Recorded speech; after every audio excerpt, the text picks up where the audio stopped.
আসসালামু আলাইকুম। আমি রকিবুল ইসলাম আবৃত্তি করছি ফিলিস্তিন নিয়ে লেখা একটি কবিতা। আমার কবিতার শিরোনাম রক্তাক্ত ফিলিস্তিন, বিপন্ন মানবিকতা।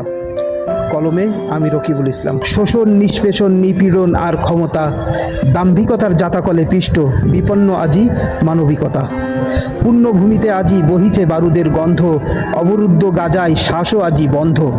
আবাল বৃদ্ধ বনিতার রক্তে রঞ্জিত ফিলিস্তিনের পবিত্র ভূমি, ওমর উসমানের উত্তরসূরি হয়ে কিভাবে নিশ্চুপ থাকো তুমি? চারিদিকে বিভীষিকাময় তাণ্ডব লীলার বিভৎস পৈশাচিক নির্যাতন, অন্যদিকে হায়েনার দলের নির্লজ্জ হাসিতে রক্তাবদন্ত প্রদর্শন। মুহুর্মুহু আক্রমণে ধ্বংস হচ্ছে আশরাফুল মাকলুকাত, ধ্বংস হচ্ছে মানবতা, হারাচ্ছে ন্যায় নীতিবোধ।